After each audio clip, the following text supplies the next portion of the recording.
7 o'clock, back here in Washington, and we welcome you to the fairest show on television.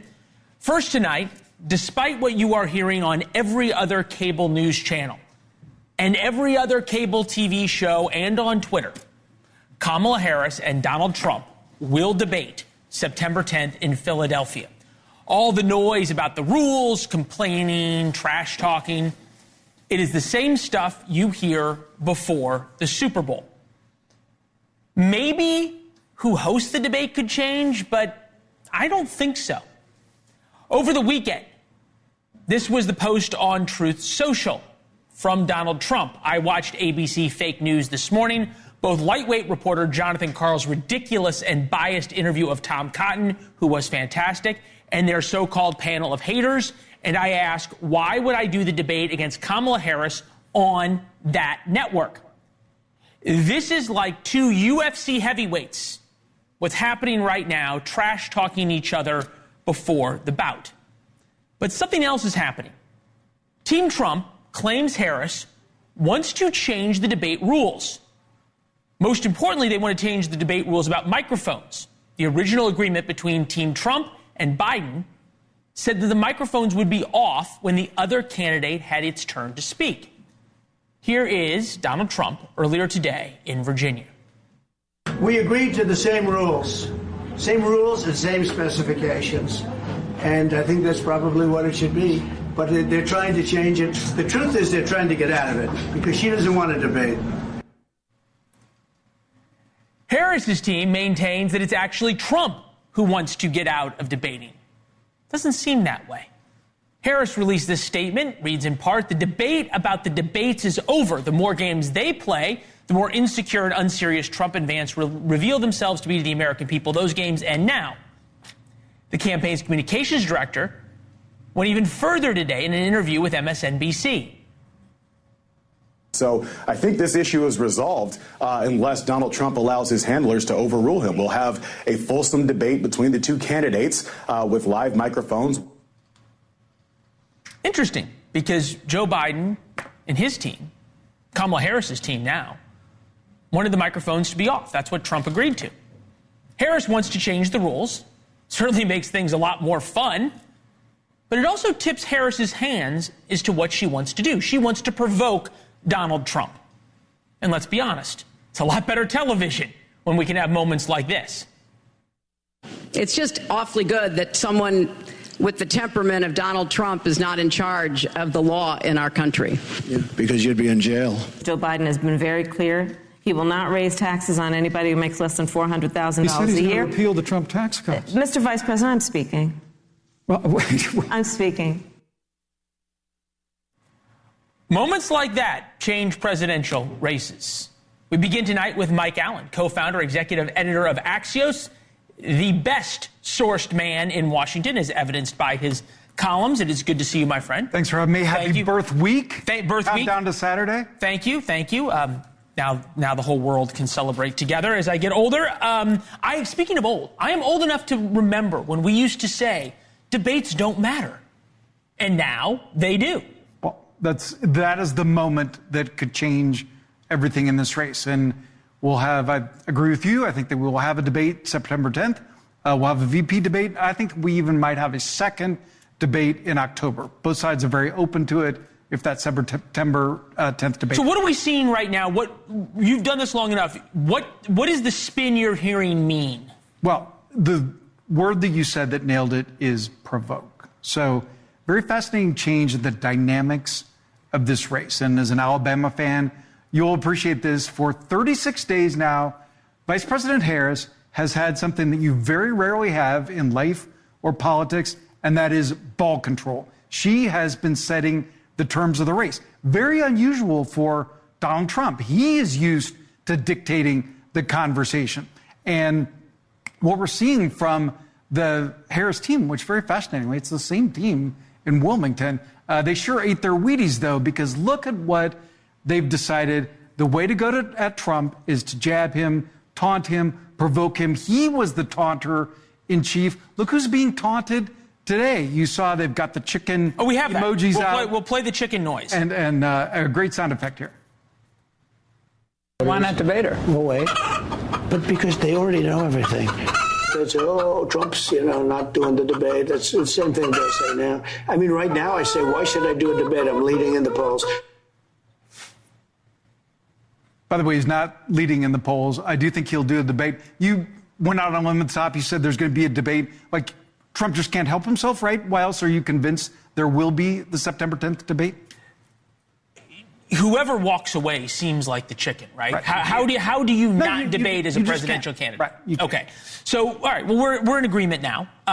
This I thought was interesting, and Tom Cotton was brought up by Donald Trump. We'll take a listen to that clip with ABC's friend of yours and mine's John Carl. Take a listen. She said when she ran for president that she wants to eliminate private health insurance on the job. 170 million Americans, John. Yeah, I mean that is not her position now. She How do you know that's not her position? How do you know that's not her position? I mean, she says she no longer supports Medicare for all. She has not said that. Okay. Maybe anonymous aides on a Friday night have said that. All right, so Tom Cotton does not want to be White House press secretary, but did quite well in the exchange. Bigger question. We heard Donald Trump complain over and over again before the CNN debate with Joe Biden. The moderators are going to be unfair. The moderator is going to be unfair. Is there a different mindset, you think, for moderators going into now the Trump-Harris debate? Yeah, it's that in that debate, they took the position, like, we can't fact check live in real time, that's not We're not going to challenge our we're just job. Right. And we're criticized for that. Like, every moderator is going to put their own spin on it. Like, this is your world. You've moderated a lot of debates, but it's a totally different race. I think we just have to, like everything about this race. Town halls, not debates. But if they need somebody available on September 10th, you and I think our dance card is clear, right? It'd be a great duet. Right.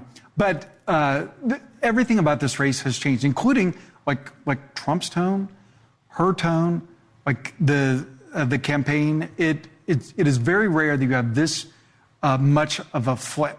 But a reality check for your viewers, like whatever the tone, conversation, vibes, whatever the word is you want to use, this is a 50-50 country. And this is still basically a toss-up rate. She has about as good of a month as you could have, and it's still basically a toss-up. And something important for your viewers to know, maybe the most disproportionately undercovered story, and what Republicans are pointing to me. I was asking them today, I'm going to be talking to Leland, how are you going to get your mojo back, right? And like one thing that they really point to is the détente between the Georgia governor and Trump. Like that is big. So yeah, that was the mea culpa on Thursday night. Exactly. The governor is very high school. The governor came out, said something nice on cable news. Trump came out, said something nice on Truth Social. I'm told that it's real enough to make a difference. And as a result, the Trump campaign is much more optimistic about putting away Georgia. And later this week, you'll see the vice president in a bus tour, Southern Georgia. Yeah, we have that campaign schedule. Yeah, no, look, and Georgia is Pennsylvania, sort of junior Pennsylvania, right? For both campaigns, they view this as a linchpin. We can all agree that candidates have weaknesses and strengths. You and I have covered, you've covered a lot more candidates, but they all have things they're good at and things they are not so good at. Kamala Harris, extemporaneously, be it in debates or in interviews, not one of her greatest strengths. Here she is with Tulsi Gabbard, 2019. Take a listen. She put over 1,500 people in jail for marijuana violations and then laughed about it when she was asked if she ever smoked marijuana. She kept people in prison beyond their sentences to use them as cheap labor for the state of California. And she fought to keep cash bail system in place that impacts poor people in the worst kind of way. And there were some other moments. There was the moment now where she did pretty well with Joe Biden. I am that girl. When you talk to each campaign, fear is a powerful motivator. What is Team Trump most scared of? What is Team Harris most scared of at a debate? The Harris team is most concerned about what they can't control. They feel pretty good about what they can control. What they can't control is a war, a massive economic event, like real world, real events. When you're in charge, you're responsible. That's what concerns them most. With President Trump, you well know what it is. It's President Trump, right? And one of the reasons you're correct about the debate is that in the end, Donald Trump gets what Donald Trump wants from his team, and he's going to want to debate. But they know that he could go out at any moment and say something that would undo a lot of work. And of course, the fact that he says what he wants to say, says what a lot of other people wish they could say, like that's what brought him to power in 2016. But it's a different act now, right? I mean, 2024 Trump is way different than 2016 Trump. But you heard, we have some reporting from Jason Miller, that is from the Trump campaign, saying that Team Harris wanted people seated, which you understand why, just the optics of one standing, one taller, one not. But also that Team Harris wanted to be able to bring notes. We haven't been able to independently confirm, I don't know if Axios has, that Harris' team actually is asking for that. Who cares? Well, who cares? Who cares what the rules are, or who cares? Who cares if they have notes? You don't think that shows a fear of? I think that we are overthinking that, which is, of course, is what we do. But the these charges, it's because they don't have something bigger to talk about. The way the world events go, I guarantee that for good or for ill, very soon we'll be talking about something that actually matters. Debate posture. Well, debate posture. ... For all of the things that we thought was going to happen at the debate in June and all of the discussions we had beforehand, nobody came up with this idea that Joe Biden wasn't going to be able to finish sentences, talk about killing Medicare, and ending up dropping out a month later. Well, or that he would get every single rule that he wanted and it backfired. Be careful what you wish for. Always true. My friend, good to see you. Happy birth week. Thank you. Appreciate it. Thank you very much. We will see you soon. Great new digs, by the way. Thank you for coming in. This is my debut on your set, so thank you. First, but not the last. Both Trump and Harris are saying, I say Trump and Biden, both Trump and Harris agree the polls are tight. We'll show you why the polls are wrong, maybe even worse than 2020. And will Kamala Harris be able to distance herself from some of Biden's foreign policy disasters on the third anniversary of the withdrawal from Afghanistan? Why she might be able to pull it off.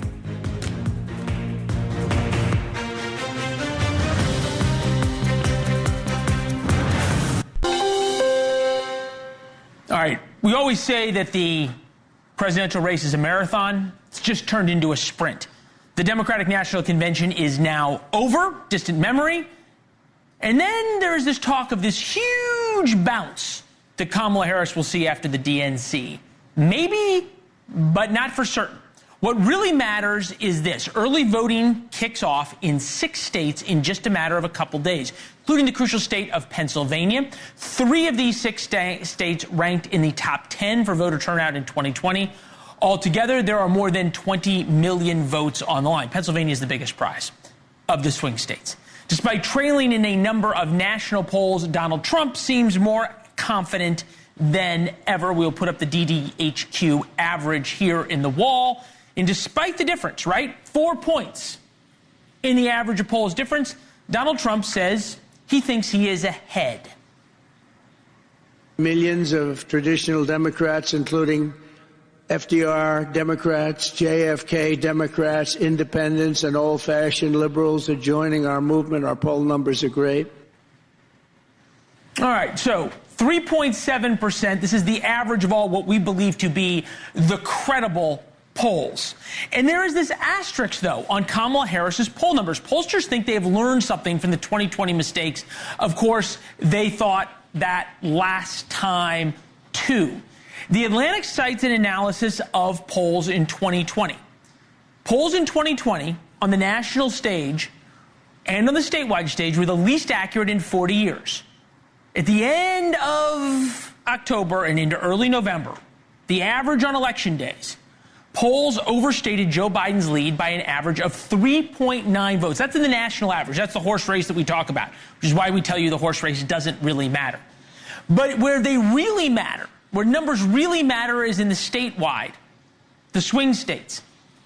Again, 2020 polls overstated Joe Biden's lead by 4.3% at the state level. One pollster told The Atlantic, quote, in plain English, it was not uncommon for someone to say, I am voting for Trump, Well, we edited it right there. You can imagine what they were saying on the phone, and then hang up before completing the rest of the survey.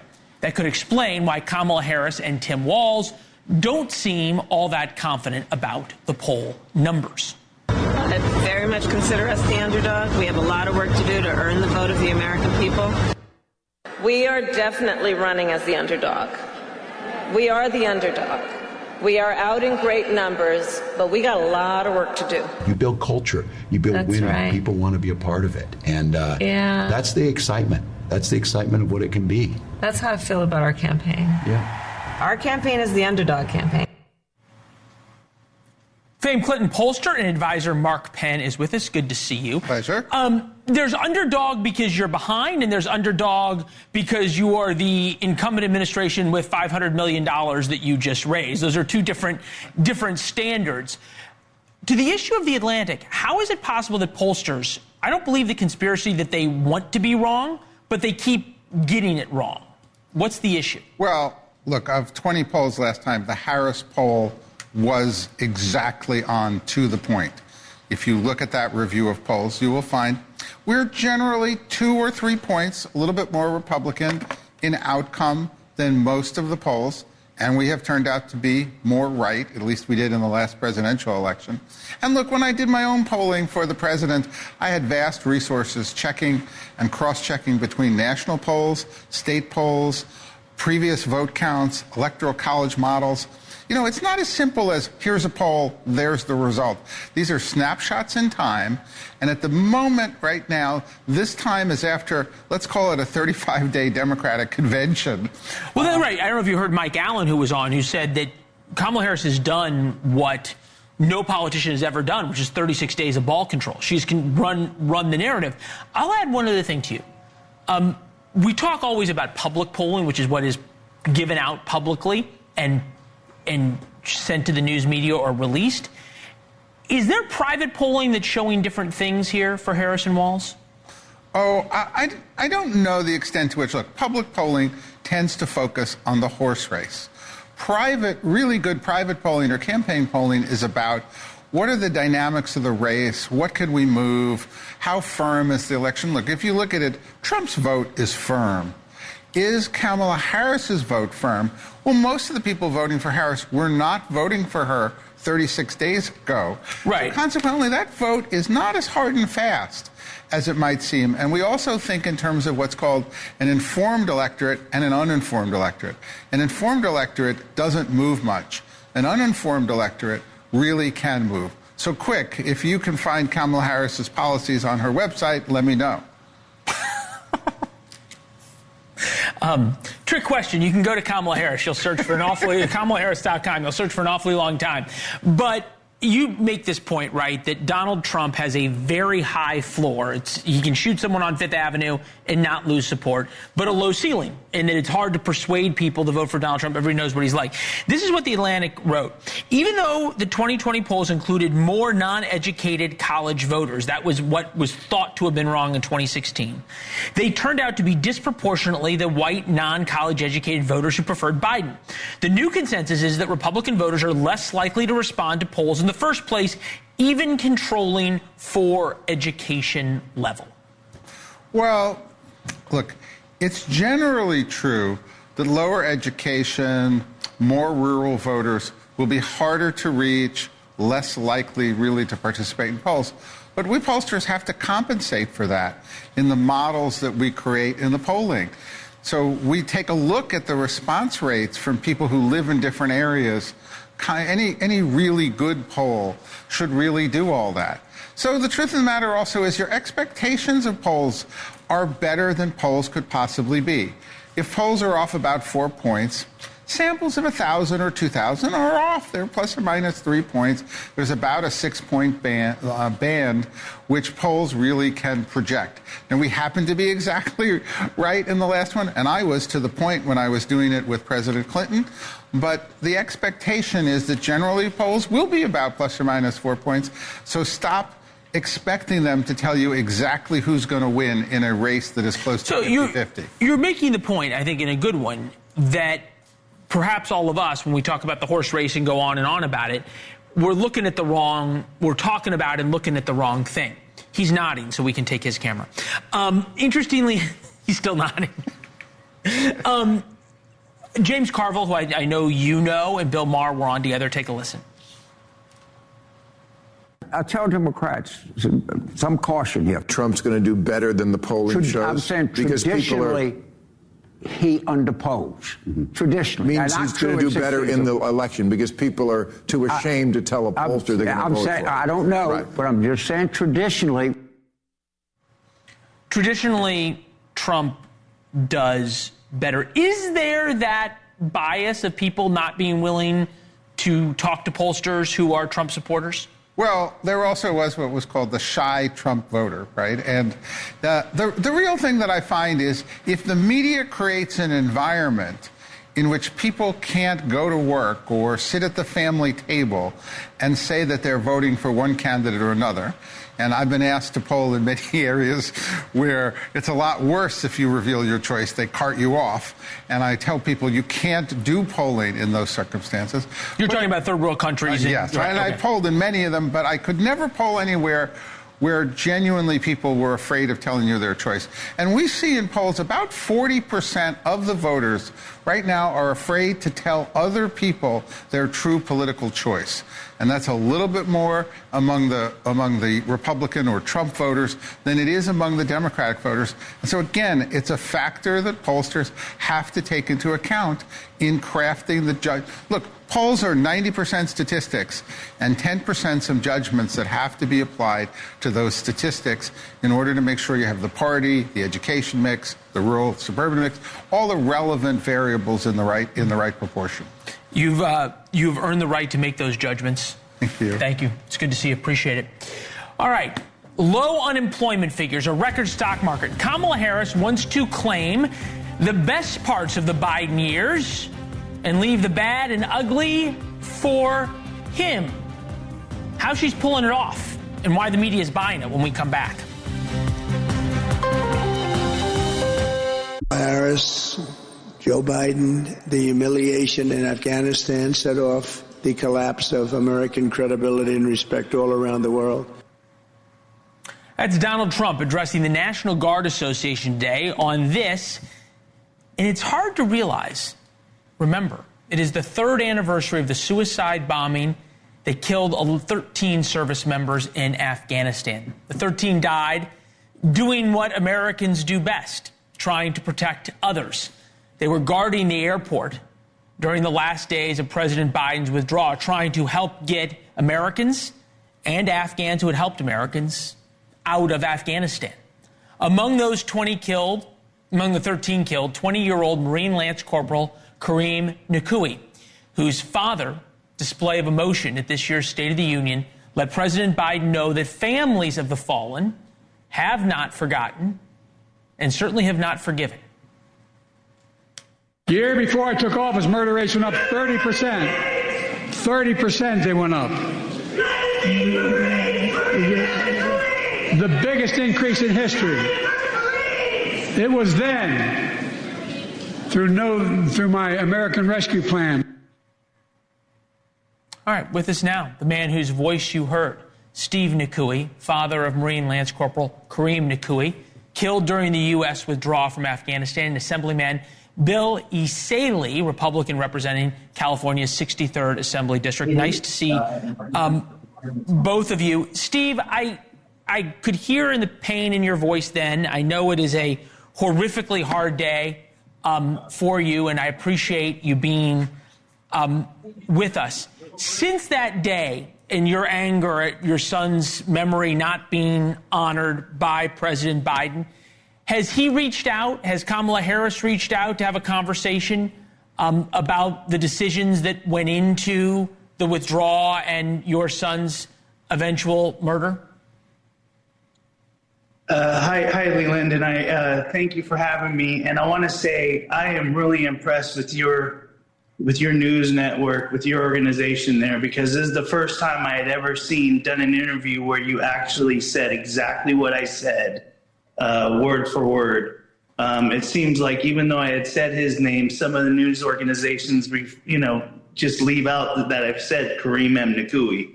As far as Joe Biden, no, he's never reached out. We saw him in Dover, and that was a catastrophe. And we've tried to reach out to him and Harris, both of them, and the administration as a whole, to get answers and to kind of go through what their game plan and what their planning was. And they've just refused to see us and refused to honor our kids' sacrifice and service for the last 3 years. Bill, what are you going to do about it? Well, I'll tell you what we did here in California. Last week, we had a ceremony to honor the Gold Star families, because I think the least we could do is at least in a respectful and dignified manner remember them and their legacy and their heroism and their patriotism. So last Thursday, we had 3 of the 4 Gold Star families here. I visited with the 4th family yesterday down in Southern California.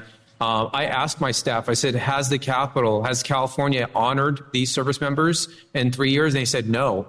So this is my first term up here. So we said, you know what, better late than never. And I think it's really important that, especially in election year, that we remember that our leadership matters and elections have consequences. Did Gavin Newsom show up to that ceremony? No, Gavin was not there. I don't even think he was in the state. I think he was probably at the DNC convention celebrating Harris, who was the last person in the room when they withdrew from Afghanistan. That resulted in this disaster. We have that soundbite. Let us play it for you. He just made a really big decision. Afghanistan. Yes. Were you the last person in the room? Yes. And you feel comfortable? I do. And I'm going to add to that. This is a president who has an extraordinary amount of courage. To be fair, that was April 21st, 2021, so a few months before the actual withdrawal and the bombing. Steve, help me understand.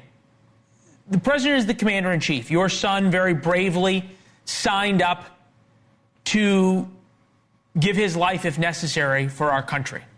There is no more solemn oath to take. There is nothing for which we should owe a greater debt of gratitude. But people die in war.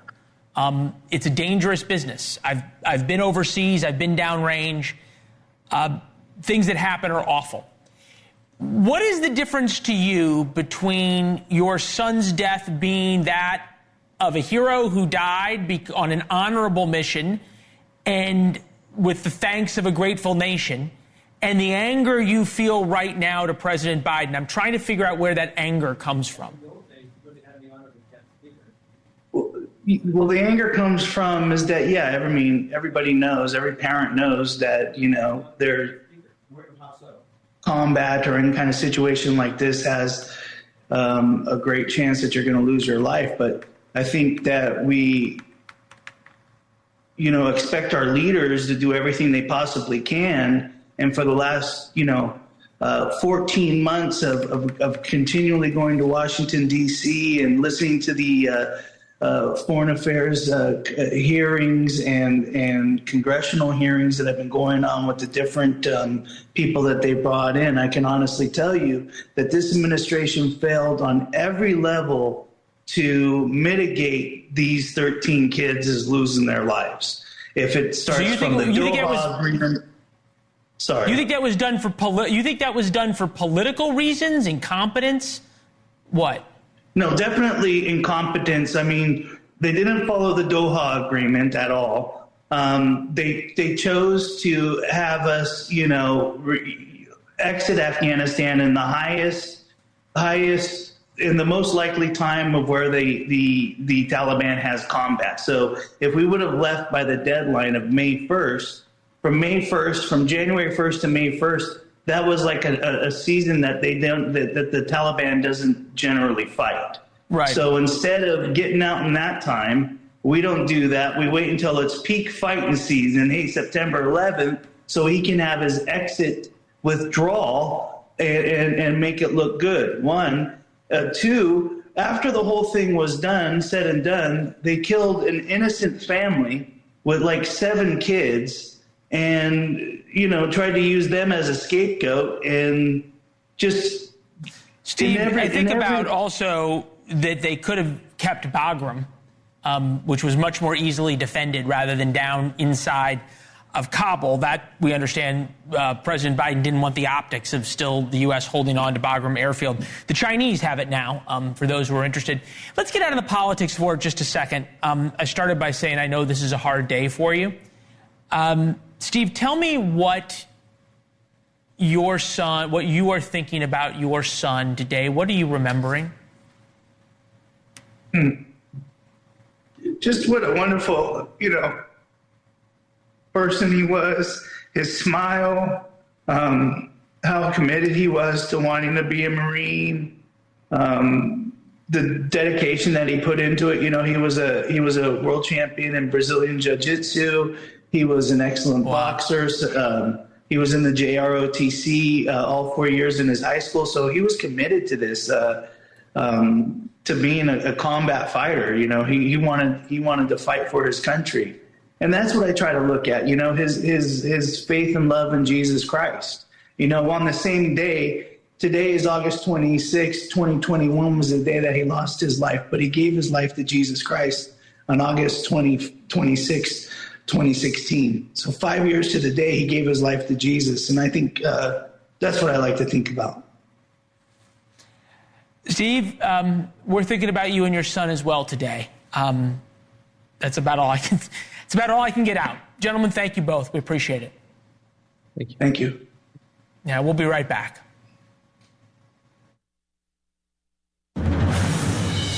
Politicians, but from our favorite movie presidents. One of mine is Andrew Shepard.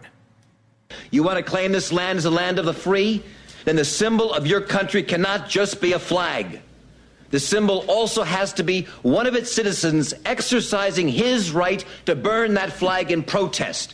Now show me that. Defend that. Celebrate that in your classrooms. Then you can stand up and sing about the land of the free. The land of the free, with free speech. But both here and around the world, we've lost that concept of free speech. France just arrested the founder of Telegram. It's an encrypted phone app that allows dissidents and political opposition figures to communicate secretly. You might remember an official from the European Union threatened Elon Musk over his interview with Donald Trump. The United Kingdom now promises jail time for those spreading misinformation, otherwise known as information that the ruling party in the United Kingdom doesn't like. The list goes on. Here in America, the most liberal among us want to ban speech they don't like. Hunter Biden's laptop, of course, comes to mind. In fact, within the past 20 minutes, the House Judiciary Committee just released a bombshell letter from Mark Zuckerberg. This is not the House Judiciary Committee's letter. This is Meta, Facebook's letter. Chairman Jim Jordan says the letter proves the Biden-Harris administration pressured Facebook to censor Americans, and the company did just that by hiding the Hunter Biden laptop story from users. Of course, not since the Civil War have Americans faced more attempts to regulate our free speech. We're going to have a lot more about this tomorrow in War Notes, including a lot more on exactly what Facebook did and what they're going to do up to the 2024 election. Our free email newsletter comes out every day at 4 p.m. You can go to warnotes.com to subscribe for free. You can reply to the email. We read them all. And you can also connect with us on social media at Leland Vittert. Warren writes to War Notes, Leland, I love you, but come on. The next 74 days, the most exciting in American political history, I doubt it. It's a fair point, Warren. The days surrounding the Declaration of Independence, July 4, 1776, the Constitutional Convention, April 1865 comes to mind as well. Jay Winnick wrote a great book about just that month, April 1865. It's worth reading to see what America can overcome and what is necessary to get us out of where we are right now. Robert writes, you say over and over, Trump needs to stick to policies and stay on message, and when he does, you all try to say he has lost it. Trump can't do anything right with the media. Robert, I have a new friend for you. Really, you guys should get along, talk, tweet, text, I don't know. Because you both agree I am in the tank for the other side. So Robert, meet Judy. Judy wrote on X during our DNC coverage, "I'm turning off NewsNation as long as Leland Vittert is reporting. He must have left his red MAGA hat at home tonight. Absolutely nothing positive to say for 2 nights in a row.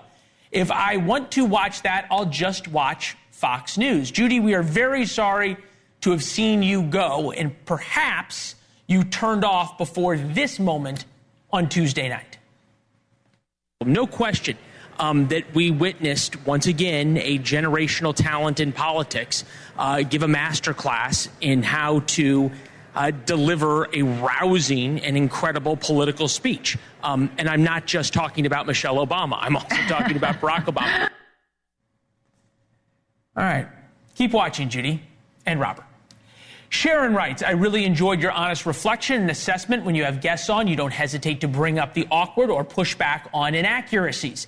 It's refreshing and what voters really need to know. I do tell all my friends about NewsNation.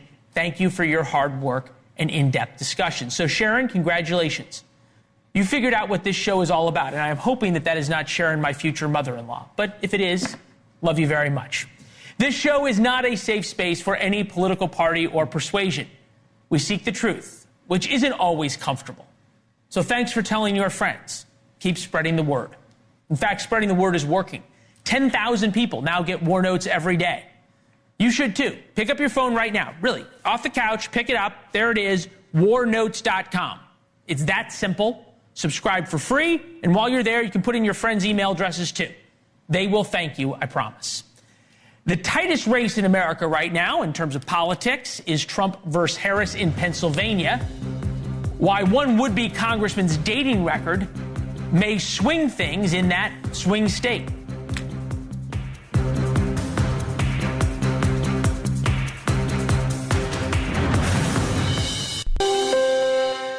Control of the House of Representatives, they meet in the big building over there, decides spending bills, who the Speaker of the House is, who's in third in line to the presidency is the Speaker, of course, government shutdowns. Our new DDHQ forecast predicts that Republicans have a 56% chance of controlling the House. But it is not a race, right, for 435 seats, because so many of those are safe, okay? North Dakota is not electing a Democrat. In the past, it has all come down to 17 districts. We've laid them out here. You can see 6 of them are in New York State, 5 in California. California's 27th district, northern part of Los Angeles. Went red in 2020 by 6 points. Democrats won it by 12 points. That's an 18-point swing. That's huge. Then there's New York's 1st district out on Long Island. Republicans won the seat in 2020 and 2022.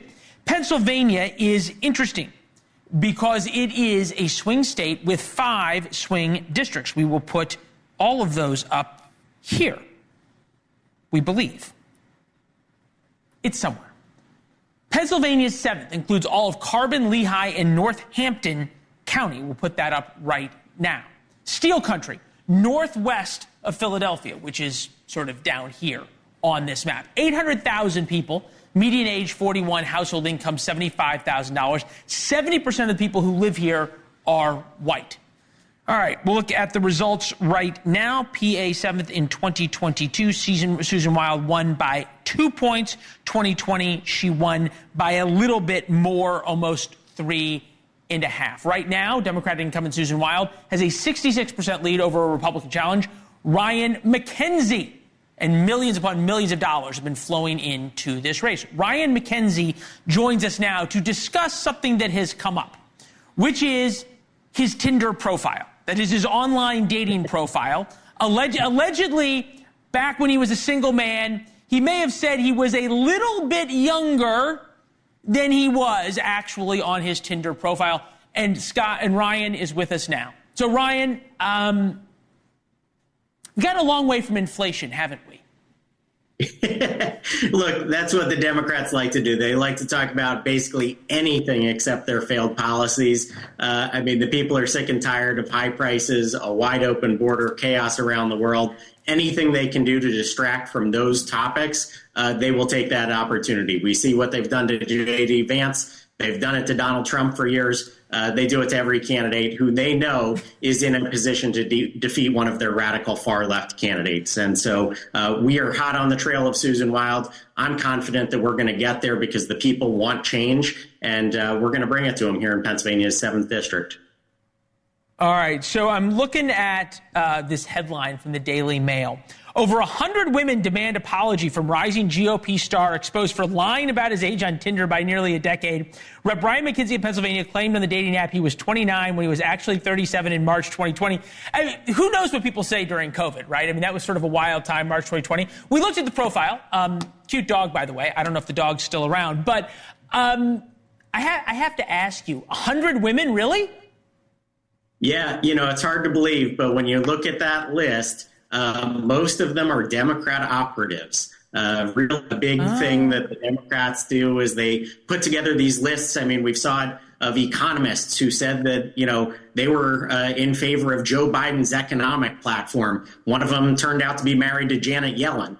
These letters that they sign off on are all campaign gimmicks and tricks. Again, all pure distractions from the real issues, and nothing a single voter has ever brought up to me. You haven't met any of these mysterious women on the trail who've been upset with your Tinder? Not a single person. Well, we saw a picture now of, I believe it's your new wife and daughter, right? Son, daughter? My wife and my son, yep. Awesome. Well, congratulations. Hey, you never know why you make national news. This is why. We're glad to have you on the program. We'll follow the race and come see you if we're ever. I shouldn't say if we are ever. The next time we're in Pennsylvania, we'll come see you. Awesome. Thanks, Leland. Take care. All right.